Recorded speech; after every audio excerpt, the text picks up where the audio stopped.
कई लोग इसी समस्या में रहते हैं कि हम भक्ति प्रारंभ कैसे करें। किसी महापुरुष से किसी बच्चे ने जाकर पूछा कि मैं भक्ति कहाँ से प्रारंभ करूं। महापुरुष ने विनोद में कहा महाराष्ट्र से प्रारंभ करूं। जो संतों का विनोद है वो, लेकिन आप दर्शन करिए। एक शिष्य अपने सदगुरु के पास जाकर बैठा और कहा गुरुदेव मैं भक्ति प्रारंभ करना चाहता हूं, क्या करूं। सदगुरु ने कहा कि मेरे प्रश्नों का पहले उत्तर दो, तुम कितने लोग हो घर में। कहा गुरुजी 4 है, पत्नी मैं 2 बच्चे। घर में भोजन कितने लोगों का बनता है। उसने कहा 4 लोगों का।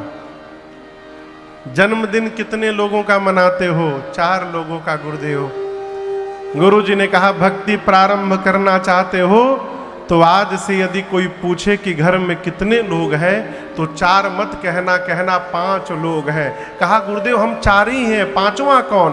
बोले 5वें तुम्हारे घर के भगवान हैं।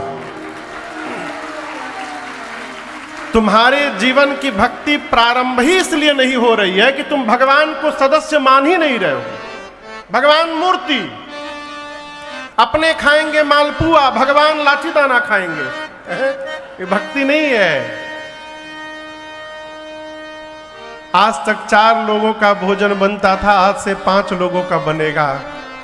आज तक 4 लोगों का जन्मदिन मनाते थे, आज से 5 लोगों का मनाओगे। अपने जैसा व्यवहार जिस दिन भगवान से प्रारंभ हो जाए यही भक्ति का प्रारंभ है और इसी का नाम अनुराग है। जिस अनुराग से राम जी प्राप्त होते हैं, भरद्वाज जी का परिचय गोस्वामी जी देते हैं। 3 ही राम पद अति अनुराग। श्री भरद्वाज जी राम जी के चरण में अनुराग नहीं अति अनुराग रखते हैं।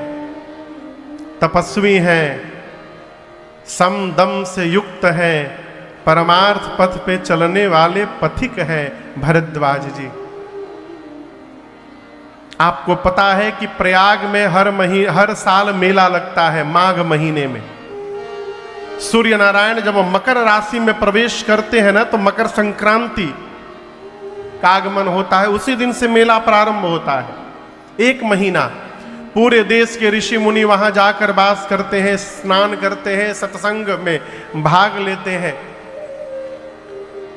1 वर्ष पूरे देश के ऋषि मुनि महात्मा वहां रहने के बाद जब भरद्वाज जी से विदा लेकर के, अभी तो उत्तर प्रदेश सरकार व्यवस्था करती है मेले की, लेकिन पहले ये व्यवस्था भरद्वाज जी करते थे। भैया महात्मा लोग जाते थे तो भरद्वाज जी कहते थे आप वहां अपना कैंप लगा लीजिए, आप कैंप वहां अपना लगा लीजिए। सभी मुनियों को स्थान बांटते थे भरद्वाज जी।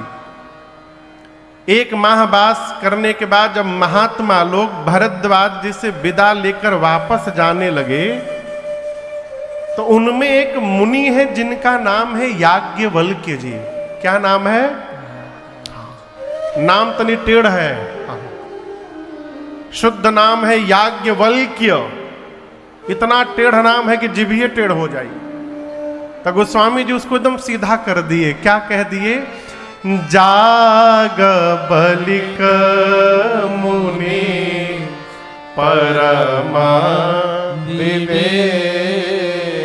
परम विवेकी याज्ञवल्क्य मुनि जब भरद्वाज जी से विदा मांगे तो भरद्वाज जी ने उनके चरणों को पकड़ लिया और कहा प्रभु सब जा रहे हैं, आप न जाइए। सुनील भैया यहां देखिए गोस्वामी जी ने पंजाबी शब्द का भी प्रयोग किया। भरद्वाज राखे पद टेकी।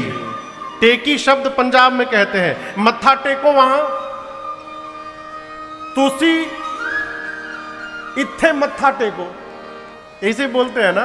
गोस्वामी जी ने पंजाबी भी लिखा। भरद्वाज जी पांव पकड़ के याज्ञवल्क्य ऋषि को रोके आश्रम में ले गए और कहे मुनिवर मेरे मन में एक संशय है और मैं जानता हूं इस संशय को आपको छोड़कर कोई समाप्त करने वाला नहीं है। याज्ञवल्क्य ऋषि पूछे क्या संशय है? भरद्वाज जी कहते हैं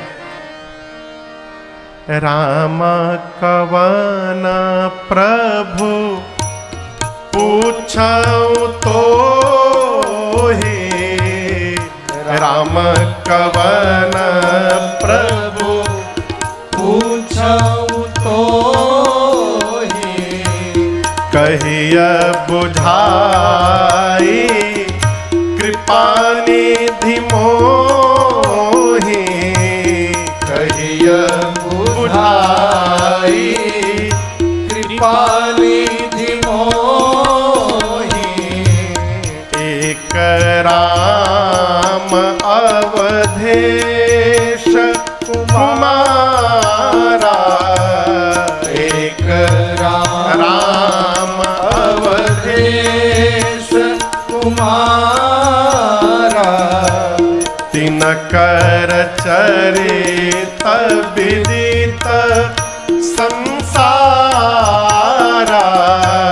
तिनकर चरित विदित संसारा।